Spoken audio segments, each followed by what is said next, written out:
Assalamualaikum warahmatullahi wabarakatuh. Kembali lagi dengan Miss Mariana.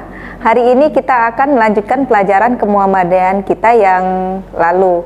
Sebelum kita memulai pembelajaran kita, alangkah lebih baiknya agar pembelajaran kita bernilai ibadah, marilah kita membukanya dengan mengucapkan lafaz basmalah. Bismillahirrohmanirrohim. Baiklah, ananda-ananda sekalian, hari ini kita akan mempelajari kemuhammadiyahan, yaitu tentang memahami makna Muhammadiyah sebagai organisasi. Ya, layaknya sebuah organisasi, itu harus ada aturan-aturan dalam organisasi tersebut. Ya, seperti yang sudah Miss sampaikan kemarin, dalam organisasi itu harus disiplin dan tertib. Gimana supaya bisa disiplin dan tertib? Itu ada aturan-aturan yang berlaku dalam organisasi tersebut. Jadi apa itu aturan dalam organisasi di Muhammadiyah? Itu ada namanya anggaran dasar dan juga anggaran rumah tangga. Ya, kalau istilah di Muhammadiyah itu namanya AD ART. AD anggaran dasar, ART anggaran rumah tangga.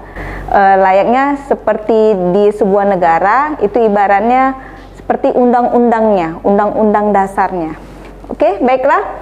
Anggaran dasar. Anggaran dasar dalam Muhammadiyah itu merupakan pedoman dasar pengelolaan yang memuat prinsip-prinsip umum. Jadi, anggaran dasar ini memuat pedoman-pedoman dasar untuk pengelolaan organisasi Muhammadiyah.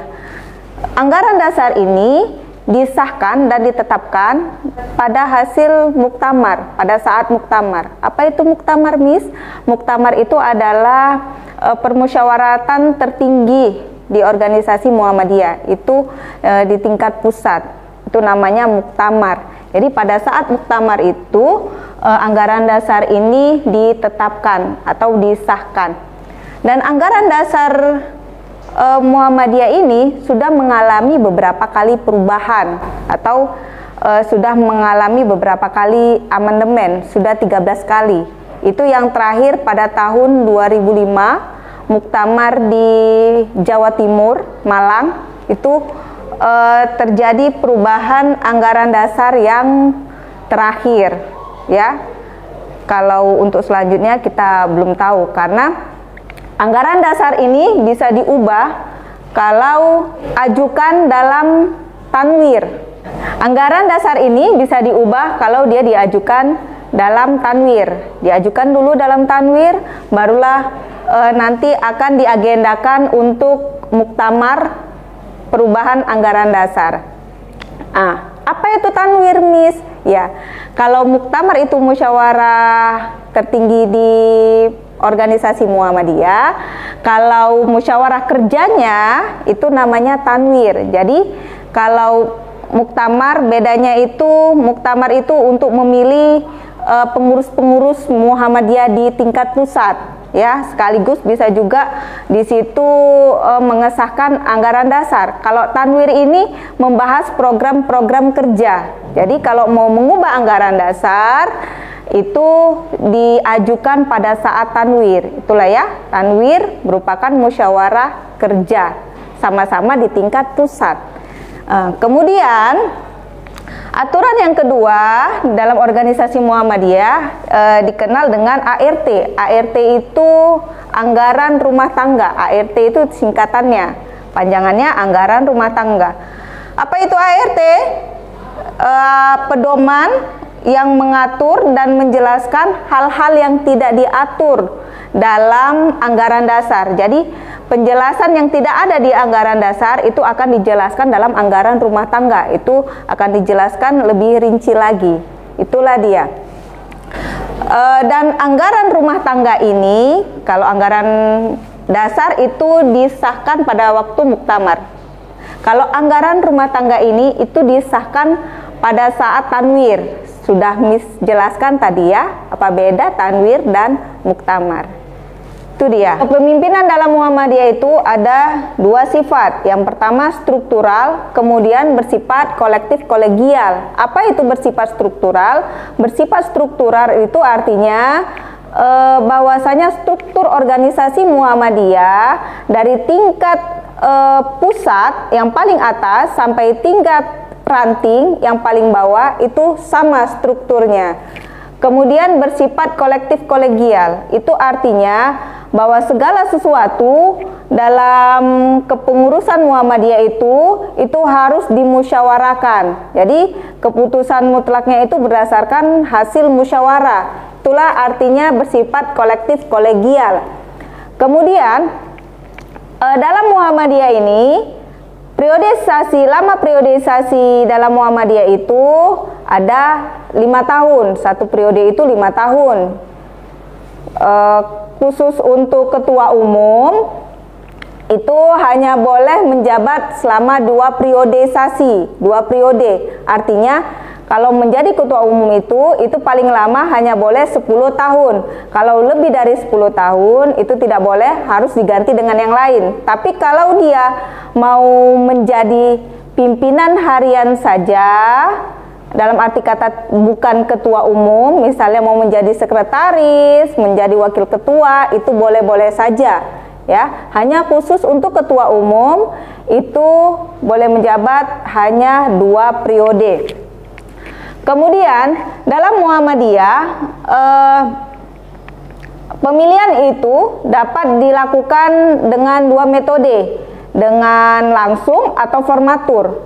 Kalau langsung kita sendiri tahu dalam musyawarah langsung tunjuk ketua, sekretaris dan lainnya. Kalau formatur itu seperti misalnya Miss kasih contoh di pimpinan pusat Muhammadiyah. Pimpinan pusat Muhammadiyah. Itu yang menjadi pimpinan itu minimal 13 orang. Jadi yang mau ngajukan sebagai pimpinan itu setelah direkrut ada beberapa nama, banyak nama, hanya 13 orang lah yang diambil. Dalam arti kata 13 suara terbanyak lah yang menjadi pimpinan harian. Setelah itu dari 13 orang ini maka akan diadakan rapat formatur namanya. Dari rapat formatur itu 13 orang tersebut melakukan rapat dan menentukan siapa ketua, sekretaris, itu yang paling penting. Ketua umum, sekretaris umum dan bagian-bagian lainnya. Ya, itu yang disebut dengan rapat formatur, sistem formatur. Kemudian kalau pimpinan pusat tadi itu memilih minimal 13 orang, kalau pimpinan wilayah ini artinya pimpinan Muhammadiyah yang berada di tingkat provinsi, ya. Jadi kalau pimpinan wilayah Muhammadiyah yang di tingkat provinsi itu untuk melaksanakan formatur harus terpilih 11 orang. Sekurang-kurangnya ya. Kalau lebih boleh sesuai dengan kebutuhan, ya. Kalau pimpinan wilayah dia 11 orang sekurang-kurangnya. Kalau yang di bawah lagi pimpinan daerah PDM itu 9 orang yang dipilih. Kemudian ke bawah lagi PCM, pimpinan cabang yang terletak di kecamatan, yang setingkat dengan kecamatan, itu memilih 7 orang sekurang-kurangnya. Dan yang paling dasar yaitu pimpinan ranting yang terletak di kelurahan itu memilih 5 orang sekurang-kurangnya. Ini sekurang-kurangnya ya. Itu dia tentang kepemimpinan dalam Muhammadiyah. Sampai sini sudah pahamkan anak-anak Miss sekalian? Jika ada nanti yang kurang dipahami, kamu bisa menanyakan langsung ke Miss, atau juga men-searching di internet, atau juga membaca buku referensi yang kamu miliki, ya. Itu bisa kamu lakukan ya untuk menambah ilmu pengetahuan kamu.